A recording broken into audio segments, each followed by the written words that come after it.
Statement, Secretary Darren Jones. Thank you, Mr. Speaker. Today, the Government is launching a national conversation on how we will build and use digital ID as the means to access public services digitally on your mobile phone or computer. Public services are meant to be there for you at the most important moments of your life. Free childcare hours to help your children get a good start in life, getting your passport to go on your first holiday, passing your driving test and getting your first driving licence, asking for help if you lose your job, or receiving your state pension in retirement. But today, as the House knows, it is often too hard to get what you need when you need it. The current legacy system of call centres, paperwork and the need to tell your story multiple times to different parts of government with hours on hold and not knowing where you are in the process is not good enough. I want to change that, and this government will. In its place, we will build a truly modern Britain where public services work for the citizen. New digital public services that come together on the gov.uk app so that help is there when you need it most. To do that, government needs to build the foundations for these new modern public services. And that is exactly what this digital ID system is for. It will be free to access for anybody who wishes to use it. And it will be built on three core principles. First, it must be useful. It needs to be easier than the old telephone and paper-based systems. Second, it must be secure. You will have more control over what data you share, and we expect nothing less than the level of security protections provided by banks for online banking services. And it must be for everyone. We will not leave people behind, and the government will help those who are less confident with technology or don't have other forms of ID like a passport. With a digital ID, citizens will be able to log into the gov.uk app and then, crucially, prove who they are. But unlike an ordinary login, the digital ID will work across different government departments and services, bringing those all together in one place in the gov.uk app, so that the public can access all the services they need in one place. This is different to building one giant government IT system. That is not what we are doing.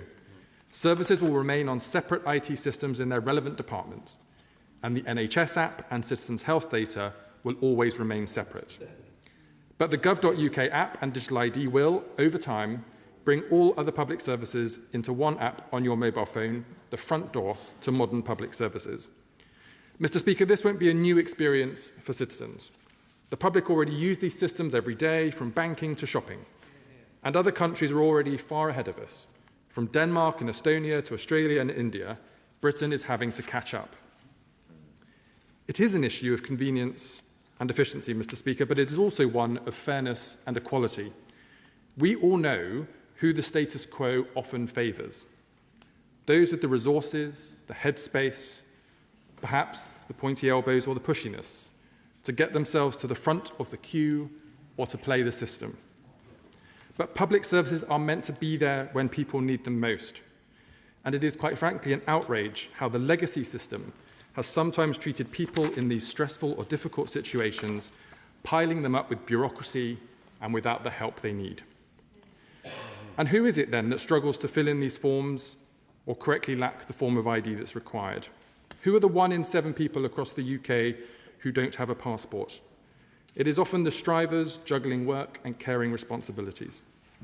Mr. Speaker, this government believes that everybody deserves a fair shot, and it is up to government to give people the support and a leg up when they need it. So today, we're launching this national conversation to discuss how we build and use a digital ID. We want to know where frustrations exist with the current legacy system and which services could be made easier via the gov.uk app.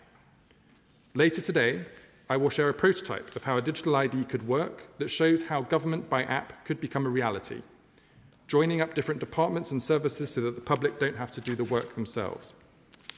In the initial stages, the digital ID system will start by making it easier to complete simple administrative tasks, like proving your right to work when you start a job. Other tasks, such as paying your car tax or ordering a passport or sorting your childcare entitlements, will become part of that same app over time. Mr. Speaker, I understand that the idea of a digital ID has sparked significant public interest. So I have instructed my department to make sure that this consultation goes further than any other consultation that government has done before. Therefore, as part of this public consultation, which is now live right now, we will also be inviting a representative sample of the public at large from all walks of life and parts of the country to form a people's panel. This deliberative democracy process builds on our experience of supporting Parliament's Citizens' Assembly on Net Zero in the last Parliament.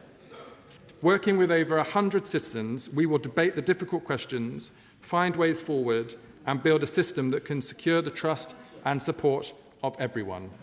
And Mr. Speaker, for members chuntering from a sedentary position about having a conversation with the public, I say, what do you fear?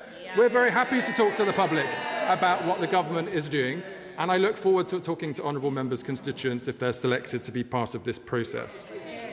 Mr. Speaker, I understand that this, though, will not be for everyone. I hope that the services we will build will be so good that most people will wish to use them. But for those who don't, I want to make sure that help is on hand in your local community.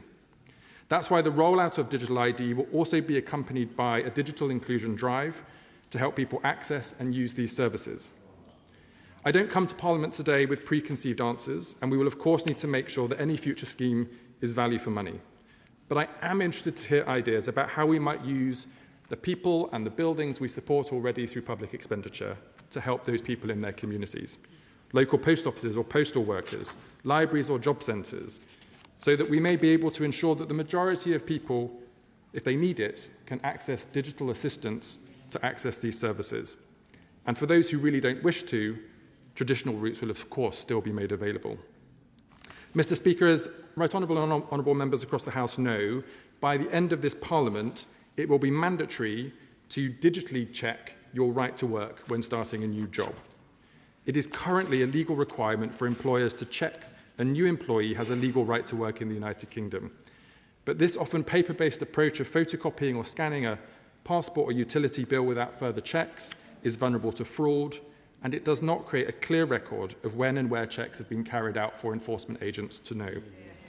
That's why the Prime Minister has asked for these existing checks to now be conducted digitally by the end of this Parliament. It will still be the employer's responsibility, but employees will be able to choose between using a government digital ID, as we're setting out today, or using a passport or e-visa and alternative methods if they wish. For individuals, it will be easier and quicker to demonstrate your right to work.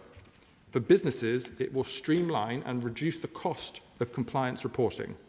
And for the Home Office, it will create a digital audit trail of where checks have been carried out to support enforcement in those areas where they have not, and to deter those who think that it is too easy to work illegally in the United Kingdom.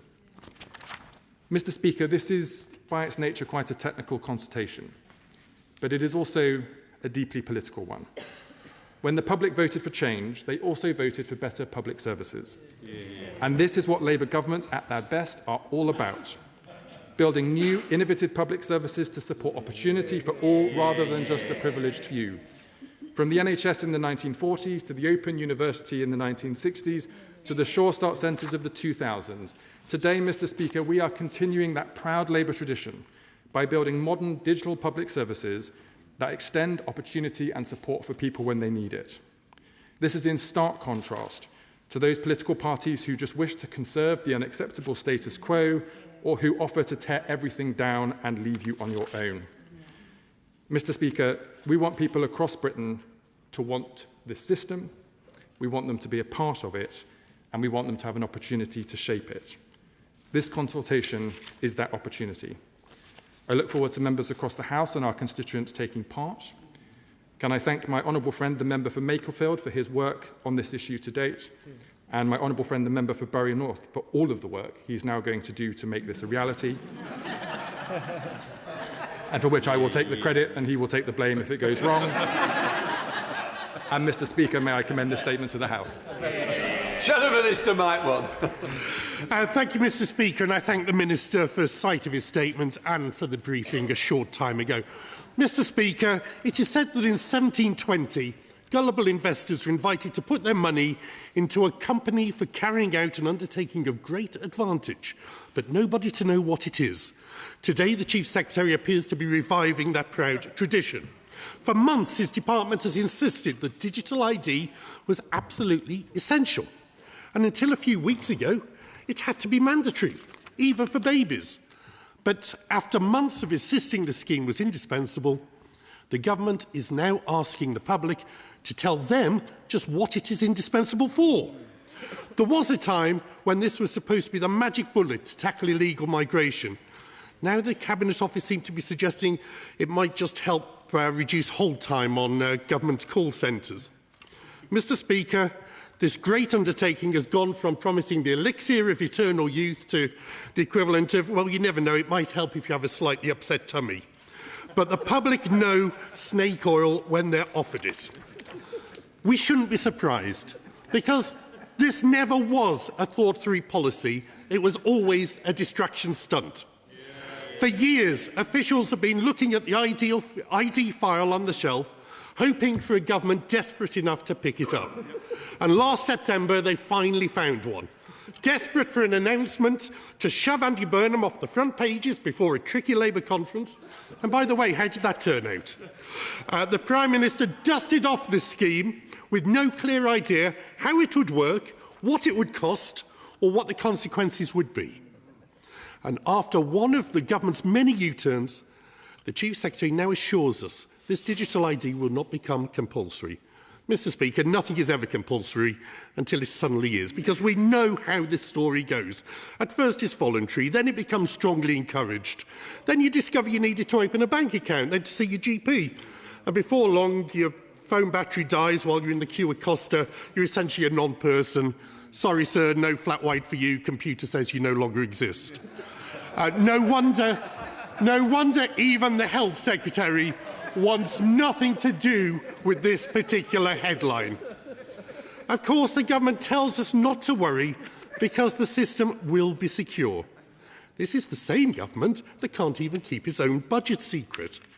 And how much confidence can the public really have that their personal data won't be misused when the minister responsible for this scheme this time last week had to resign after reports that he hired a firm to spy on journalists who had written negative stories about his organisation? In November, the OBR put the cost of this boondoggle at £1.8 billion over 3 years, more than the cost of building and operating a new Type 45 destroyer, and nearly as dangerous if not used properly. The OBR did not change that figure in last week's projections, and so we can assume that £1.8 billion remains the best estimate. And for what? Mr. Speaker, Britain has managed perfectly well for centuries without a peacetime national identity system. Our society functions without citizens having to authenticate themselves to the state every time they wish to open an app or go about their daily lives. So before we rush headlong into constructing the world's most elaborate digital clipboard, the government should recognise some serious concerns. If their system fails, it will be expensive. If it's hacked, it will be dangerous. And if it expands, it will be intrusive. So what exactly is the overwhelming crisis in British life that requires all three? And until the government can answer that convincingly, the British public will view this proposal in exactly the same way they view most grand Whitehall technology schemes, with deep suspicion, a modicum of mild amusement, and a firm determination to keep their identity exactly where it belongs, in their own pocket, not floating somewhere in the government's cloud. Mr. Speaker, I enjoyed the honourable member's statement and thank him for lifting our spirits with it. I'll just say gently two things to him. The first is, Mr. Speaker, I'm very confident that when the public are doing their online banking and shopping in a quick and convenient way, the fact government is saying you should be able to access public services in that way will seem perfectly sensible and pragmatic. And if the party opposite want to say that the status quo is the best we've got to offer and we shouldn't even try to make that better, then all the luck to them. The second thing I would say, Mr. Speaker, and I genuinely say this is not for want of trying, I don't think I heard one question in the honourable gentleman's statement, and so I have nothing further to add. Onwurah. Thank you very much, Mr. Speaker. And I welcome the government's decision to remove the mandatory element of digital ID so that we can all focus on the benefits that easier access to public services should deliver for everyone. Usefulness, security and inclusivity are good principles, and I do urge my constituents to take part in the consultation in any way and every way that they can. But, Mr. Speaker, my committee has heard really worrying evidence of lax data practices across government, persistent IT failures, and lock-in to proprietary and expensive systems. Now, digital ID will be built in-house, as I understand it, by GDS in DCIT. Can he commit to the House that it will not be built on bad data and bad data practices? Secretary Jones. Can I thank my right honourable friend for her question and say that the government looks forward to working with her and her select committee as we develop these policies. The honourable lady is absolutely right. We are focusing on building the app and the login system with digital ID. But the big prize in the years ahead is when you can get the old services off of the old computers into the app and working well. I do not underestimate the challenge of that process, but it does present an opportunity for investment and reform that will modernise those systems, deal with those legacy issues around security and the quality of data, and ultimately provide better services to the public. It will take a number of years to do, but I am confident in the end it is the only viable route to modern public services in our country. Right. Lisa Smart, Liberal Democrats. Thank you very much indeed, Mr. Speaker, and I'm grateful to the Chief Secretary for advance sight of his statement. But let's be clear about why we are here. Following collapsing public support, strong opposition from the Liberal Democrats, a petition signed by nearly 3 million people, including over 5,000 of my Hazel constituents, and significant unease expressed from Labour MPs, the government had no choice but to step back from a mandatory scheme. But in the spirit of being a constructive Liberal opposition, we have some suggestions for the government if they want this scheme to have any level of public support whatsoever. First, any digital ID scheme must never be mandatory. People should not be forced to turn over their data simply to go about their daily lives. We cannot and should not turn people into criminals just because someone is unable or unwilling to obtain one. Any scheme must genuinely assure privacy with very clear legal limits and strong technical protections to prevent misuse or surveillance. Individuals must retain ownership and control of their own data. The data must not be reused, sold or accessed beyond its original purpose. The government should also give assurance on the decentralisation of any register. A single point of failure puts the personal details of millions at risk, which is unacceptable. Any scheme must also have a clearly defined purpose set out in law. We could not support a system that extends into different parts of our lives over time without clear and unequivocal democratic approval. Robust safeguards are vital. Yes, it's about what this government wants to do, but it's also about what a potential future government may wish to do with the power such a scheme would present. So could the Chief Secretary confirm that a digital ID scheme will never be mandatory, either for employment or to secure a home in the UK? Secretary. Can I thank the Honourable Lady and her colleagues for their engagement on this issue with government to this point today, and say that we look forward to continuing to work with them on this issue. The good news is that for each of the principles that she sets out, the government agrees wholeheartedly. So I hope that means we'll get the support of the Liberal Democrat benches, and we'll look forward to delivering these great reforms to public services together for the public. Just help members, 1:30 out to get on because we've a lot in the next debate, so we can speed up questions and answer. It'll be excellent. Ian Lavery is a good example of a speedy question. Thank you, Mr. Speaker. The general public need to be on board with this, or it'll be a complete and utter failure. Also, those people that most deprived, those who lack the technological abilities to access these systems, what's the government going to do? What's my right honourable friend going to do to make sure he can bring people on side so that the scheme can be a success? Secretary Jones. My honourable friend is exactly right to call out the challenge of digital inclusion. We see in the private sector lots of services becoming digital, but very little help for the public if they can't use them. The great opportunity of this programme, as I said in my statement, is that if we can create those opportunities in people's local communities, with the people they get to see, whether in post offices, libraries, GP surgeries or job centres, to know there is someone nearby who can help you if you want the help to use these digital systems, that would be a huge advancement on digital inclusion, and I hope this programme will help deliver those outcomes. Sir Gavin Williamson. Thank you, Mr. Speaker. When I go to the supermarket and before I purchase something, I want to know what the price is. And the Minister seems to be lacking clarity as to how much this is going to cost. Can he give that clarity?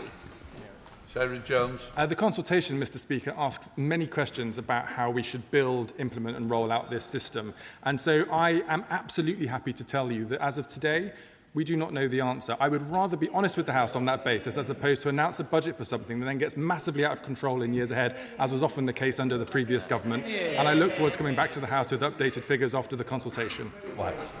Thank you, Mr. Speaker. Does the Minister agree with me that the state holds vast amounts of data on all of us from the moment we are born, some of which we never see, never able to correct, or never know who has been looking at it? Does he also agree with me that digital ID provides the opportunity for residents in my constituency and beyond to take back control over their personal data? My honourable friend is exactly right. It's very difficult today to get information out of the public sector because it's often paper-based or on IT systems that you can't access. With digital ID and the gov.uk app, you'll have more control and more insight into how your data is being used for what purposes in the future, and that will mean that the citizens will feel more in control about which data that they're sharing with the public sector. So, Julian. When asked by the Liberal Democrat spokesman whether he could guarantee that a digital identity requirement would never become mandatory, the Minister said he wholeheartedly agreed. But isn't it the case that the original scheme that the government was minded to put forward was mandatory? So how much faith can we put in that assurance? Secretary Jones. Firstly, the Prime Minister's announcement was that it should be mandatory for digital verification of ID. This scheme enables that, but there are other routes available to people if they wish to follow them. And the other commitment I can give the Right Honourable Member is, of course, I suspect it will be on the face of the bill that we'll bring to the House later this year. Matt Bishop. Mr. Speaker, many people still have to repeatedly prove who they are to different parts of government. Does the Chief Secretary agree with me that the trusted digital identity system could make public services simpler and more secure to citizens while protecting privacy? Secretary Jones. That is exactly the ambition we have. We will all have constituents in this House who struggle to get in touch with the right people, with the right information and the right ability to make a decision when they're trying to access support or information. This will make this much easier for people to do without having to think about different telephone numbers, different logins and different codes. It will be simple on your phone and there for you when you need it most. Carmichael. Thank you, Mr. Speaker. I commend the Minister for admitting that he doesn't know how much this is going to cost. But it's almost 6 months since this first became government policy, and now he's decided that it's time to consult the public. Can he tell the House then, how much has it cost us so far? Sarah Jones. Any costs that have been incurred so far have been purely for civil servants to pull together the consultation, for the department to hold discussions and roundtables with stakeholders. Government will need spending authority from Parliament to start this scheme being built, and that will be part of the bill that will come to the House later this year. Emily Dodd. Thank you, Mr. Speaker. Myself, and being the mother of young children, teenagers, they can't believe how difficult it is to access your data, to interact with public services. And they call it cringe, a bit like the speech from the opposition spokesperson. Is it not right that if we are to be a modern digital Britain embracing AI, building an innovation-based economy, that our public services are also built in that frame and put us in the driving seat? Secretary John. I very much agree with my honourable friend, and we have to remember as well that taxpayers pay for these public services, but they have nowhere else to go. Unlike in the private sector, if you're getting a rubbish service, you can go to someone else. It is a requirement for all of us in this House to make sure that we're using taxpayers' money effectively to build effective modern public services, and that's what this government will be doing. Sir Desmond Swayne. I mean, I'm almost speechless.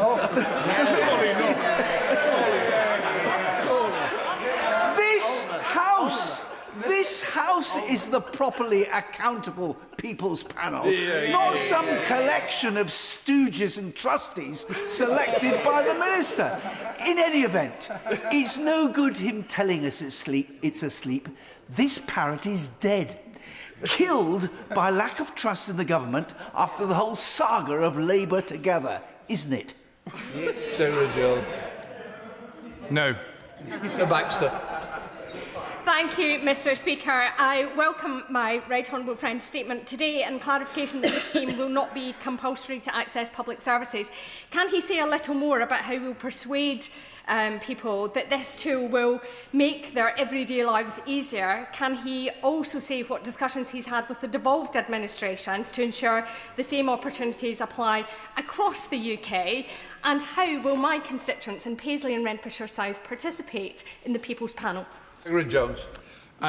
As the House would expect, I have been engaging with the First Minister and Deputy First Ministers of the devolved governments in Scotland, Wales and Northern Ireland about this scheme, and we have made an open invitation that should they wish to bring devolved services into the app in the future, they are more than welcome to do so. We have seen examples in the past where, for example, in Scotland, they decided not to be part of the developments of the NHS app in England, and that's resulted in a worse service for people in Scotland than in England. We would rather avoid that if we can. Ultimately, Mr Speaker, you want this system to be so useful and so effective that people will just want to use it because it will be so easy that the alternatives are not attractive. Brendan O'Hara.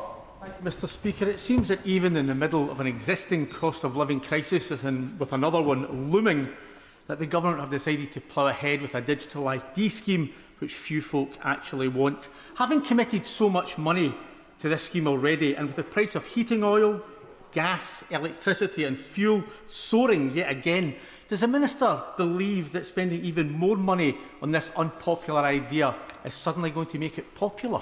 Secretary Jones. Mr Speaker, there's a little irony in the SNP advising the Labour government that we should spend more taxpayers' money on worse public services, exactly what they've been doing for the last 20 years in Scotland. And I look forward to him being part of this process so we can show him how it can be done. Samantha Nibber. Thank you, Mr Speaker. Firstly, can I thank the Minister for making this a public consultation? I know that my constituents really value having their say. Secondly, I just want to say, as a mum to an 18-year-old, I've recently, I kid you not, in the last 2 weeks, have her say, Mum, where do I get my national insurance number? Mum, I just need to tax my car. Where do I get my MOT certificate? Mum, and that's before we even start talking about what she's going to do when she enters the world of full-time work and becomes a homeowner. So can I thank the Minister for proposing that we're giving people access to data that's already held on them, just in a far more convenient way that matches us in the 21st century. Secretary Jones. I completely agree with my honourable friend, Mr Speaker. And the good news is that there will be a Dear Colleagues later coming out later today that will invite all members on a cross-party basis to hold a constituency event on digital ID so they can submit their views into the consultation. Morrison. Thank you, Mr Speaker. The Minister mentioned that there is no set budget, so is this a blank cheque for government spending, and what will be the end point? Is this a white elephant, black hole, or just another project that is going to fall by the wayside? And why are they having a People's Panel when we have Parliament, but we also have people across the country saying they do not want digital ID? The consultation is open to anyone and everyone, whichever view they hold, and so I encourage the Honourable Lady to invite her constituents to take part in it. She asked me about the cost of the scheme. As I've said, the bill will come to the House later this year. That will itself require a money resolution for government to spend money on this scheme, and then future costs will be subject to the next spending review in 2027. Dr. Lawrence. Oh, thank you, Mr Speaker. I welcome the change to not to mandate digital ID, but also the focus of the work to listen to the public on how government platforms can be made useful and relevant and efficient for residents. Can I ask the Chief Secretary what checks do you think will be carried out in holding the spend accountable so that the services that are being delivered are relevant to residents in the UK? Secretary Jones. The Honourable Lady is absolutely right. The grand idea here is not just to improve public services, but to reduce the cost of them by taking a more digital approach to delivery of those services to the public. At the moment, every time someone has to call a call centre or fill out another form and it passes to another person and another person, it is an additional cost to the taxpayer not being spent on them and the help and support that they need. Of course, the normal checks and balances will be in place, subject to the next spending review, and Treasury business case approval will be required for each service that's being onboarded to the app in the years ahead. Steve Darley. Thank you, Mr Speaker. I'd like to thank the more than 6,000 residents who signed the petition against mandatory digital ID. This will inevitably save billions of pounds to the government. Will the government commit to investing in this money in bobbies on the beat to tackle antisocial behaviour in places like town centres of Torquay and Paignton? There have been some estimates, Mr. Speaker, that if we are able to harbour the full benefit of the gov.uk app and improving the productivity of these customer services across government, we could save tens of billions of pounds every single year. That is tens of billions of pounds of money right now being spent on poor public services that can be reinvested into the front line to support people, or even being given back to taxpayers in the years ahead. Charters. Speaker, before entering this House, I worked in tech, building products to streamline ID checks, improving UI and UX in the process. So does my right honourable friend agree that this will be the case with the digital ID? And does he further agree that when it comes to making childcare more accessible for funded hours, that this will be an important use case to explore? Childcare, Mr. Speaker, is one of those great examples where you have a HMRC website for 20% reduction on your fees that you have to log into every 3 months, calculate the 80% fee, do the card transaction yourself, find the nursery provider and send the money. And then on top of that, you get a form from the council every quarter with a code you've got to fill out. And I mean, it's crazy. The whole point of gov.uk and digital ID is to make this quicker and easier for members of the public at home so that that user experience is as good in the public sector as it is in the private sector. Richard Tice. Thank you, Mr. Speaker. The public want faster, better public services. And of course, the existing gov.uk app works very well. I suspect most of us use it. That is a massive difference from what the public don't want, which is a digital identity card system. So I think the first mistake the Minister has made today is calling this statement digital ID. Can the Minister be honest with this House and the British people? Is this about improving the gov.uk app as it currently exists, or is it about a digital identity card system through the back door? As I said in my statement, Mr. Speaker, today, if you want to use online services, you can log in to some websites in some departments independently. Each one you have to log into differently. They do not talk to each other. The difference between one login and digital ID is that by proving who you are in the app, we can plumb those services into one place so you have a front door to those services. That is something I'm very confident the public would expect and would want to be able to vote for in the future, in contrast to privatising the NHS, which they definitely won't vote for. Thank you, Mr. Speaker. Can I thank the Chief Secretary for his statement? In Europe today, it's possible to have your prescription issued in Tallinn in Estonia and have it filled in Lisbon in Portugal. In my constituency, my local hospital can't even send the prescription to the local pharmacy. So can I urge my right honourable friend to look carefully at what works in Europe, avoid reinventing the wheel, and really consider seriously interoperability with the EU's identification framework? Mr. Speaker, we are already in discussions with the European Commission on shared standards, primarily because in Northern Ireland, of course, subject to the Good Friday Agreement, members of the public there can have an Irish passport or a British passport and still work in the United Kingdom. So we will be building this system to recognise an Irish passport as well as a British passport to honour that commitment, and in doing so meet the equivalence of standards with the European Union more widely. Thank you, Mr. Speaker. My long experience is that the Scottish Government are quite prepared to ignore consultation, especially on the views of my constituents. So can the Chief Secretary set out how this system will work if the Scottish Government do not cooperate in it, and if indeed they try to use it to take forward their independence agenda? Senator Jones. As I said to the House, Mr. Speaker, I have been in touch with ministers in the Scottish Government just this morning to extend an invitation for them to be part of this modernising approach to public services in the future, and I hope that they will welcome that. Of course, I hope more deeply that it will be a Labour government in Scotland who will, of course, say that this is the right thing to do, showing that two Labour governments can deliver better outcomes for the public. But we should continue to hold the Scottish Government to account for poor public services and encourage them to follow our way and deliver change for the public. Victoria Cole. Thank you, Mr. Speaker. I welcome the announcement from the government that they've listened to concerns from the Liberal Democrats, from the public about that mandatory system, because I think it was that loss of trust of these flip-flopping policies which has caused so much damage. But that question around connected systems and better public services can be on one login, which was the case in France. So my main question is, why are the government not focusing on fixing one login, which they spent 100 million on last year? But also, if they do put this in place, what support will there be for individuals and the businesses who it seems to be carrying the burden of this digital ID? Secretary Jones. Digital ID is kind of the premium option of the one login option. One login in many ways is a great system, but still has lots of challenges, not least because you can't pull all of these systems together into one place for citizens. That's what digital ID enables you to do, because you're able to prove authentically that you are who you say you are and not just logging in with someone else's login details. That's what makes this scheme much more exciting for public service reform in the future. Bradley Thomas. Thank you, Mr. Speaker. My constituents have been incredibly vocal in telling me that they don't want this, and frankly, because trust in the government has eroded so much, this is dead in the water. But if the government does go ahead with this, what is the government going to do to ensure that there is no single depository containing the data of millions of citizens that could present a single point of failure from a security perspective? I can confirm the government will not be doing any such thing. Go Lockhart.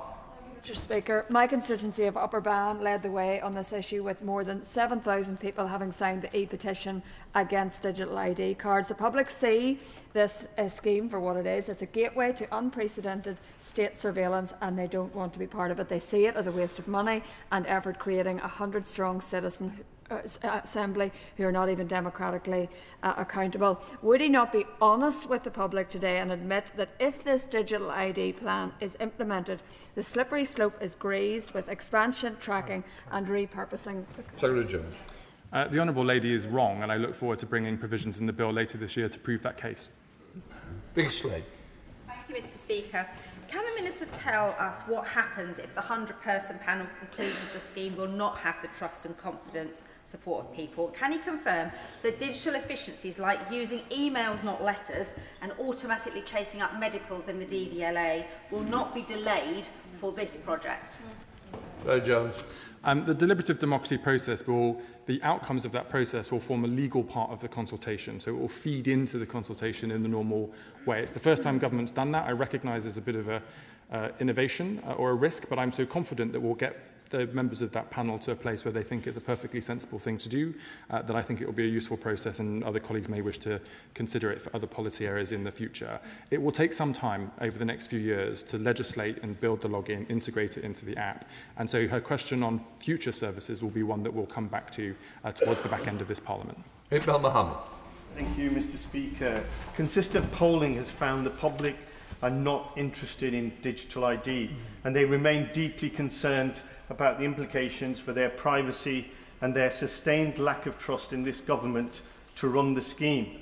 This is especially the case given the fact this government has sold out our NHS to Palantir and given almost £700 million in taxpayer cash has been handed to Peter Thiel, including potentially the data of our patients. What is he doing to uncouple our government services from Palantir, and will he commit that no public money will go to Palantir to run this digital ID scheme? Jones. Mr. Speaker, I'm happy to confirm that the digital ID scheme and its build within the gov.uk app will be built as a sovereign capability within government, within the UK, and will not be outsourced to a foreign company. Mr. Brickley. Thank you, Mr. Speaker. May I thank the Minister for his inclusion of the Select Committee in the work so far and his removal of the mandatory nature of digital ID, which is what caused so many of my residents in Newton Abbot to write to me to complain about it. May I ask that he commits to continue involving the Select Committee as this situation evolves and as the system is implemented? Members of the Select Committee know, Mr. Speaker, that I'm looking forward to working with them and members in this House to think how we might legislate more innovatively with the bill that comes later this year to enable quicker digital transformation of public services with appropriate checks and balances in the House without having to return to either an enormous primary piece of legislation or repeated primary bills. And I look forward to the Select Committee being a part of that check and balance as we come to legislate later this year. Jim Alistair. Mr. Speaker, I suspect that my constituents will have at least these three concerns: that this digital ID scheme will become mandatory by stealth, that it will be vulnerable to IT failures, and also at danger from malevolent hacking. Are those not real concerns? How will they be addressed? And will this proposal be China-proofed? So on the question of mandation, Mr. Speaker, as I say, I expect it will be on the front of the bill that comes to this House later this year. that it will not be mandatory. And should any government in the future wish to change that, they'll need to come back to this House to change the law in order to do so, and that is the right and proper thing. He's right to have concerns, as we should do in relation to any modern services, about cybersecurity and hacking and the confidentiality and security of people's data. But that is precisely why we're building it in-house in the government with the National Cybersecurity Centre as a sovereign capability to make sure that we're not reliant on external companies, whether in the UK or abroad, to cover those bases for us. Shocker, Adam. Speaker, my constituents are overwhelmingly against digital ID, as appears the national consensus. So the Minister did not agree with me that asking 100 people of the public to legitimise an already bad idea, initially espoused by Tony Blair, is a waste of time, a waste of resources and a waste of money. And when will the government go back to addressing issues that really matter to the public, which is the cost of living crisis? Secretary Jones. It's not for me, Mr. Speaker, to advise other members about how to please their constituents. But I would just ask that if he asked his constituents, would you like better public services that are easier to use, they're probably going to say yes. Final question, Jim Shannon. Thank you, Mr. Speaker. And Minister, there's a clear and growing concern across the United Kingdom, including myself and my constituents, regarding digital ID, with the general public seeking firm assurances about their personal autonomy. The Minister is a very honourable man. He's very much liked in this chamber. But the Minister will also know, as you will, Mr. Speaker, as well know, that in Revelation and the Holy Bible, it refers to the mark of the beast and 666. Now, is it the mark of the beast we're looking at, or is it George Orwell's 1994 or 84? The reason I ask the question is because 1.5 million people in Northern Ireland, that's 74% of the population of Northern Ireland, said they don't want it. Minister, if we don't want it and the people in the United Kingdom don't want it, then just for goodness sake, do away with it. Just before. Mr. Shannon, you kept saying you, so am I the devil, or is it the Secretary Jones? Mr. Speaker, I might suggest some of the Gospels that will be a little bit more uplifting for the honourable gentleman to read, as opposed to the Armageddon section at the end. I mean, look, to reassure him, the gov.uk app and the digital ID login will be optional. Members of the public can choose to use it if they wish to. If they don't want to, that is entirely up to them. But as I've said repeatedly to this House, I'm very confident that we will build public services that are quick, easy and simple to use, and that will be welcomed by people across the whole of the United Kingdom.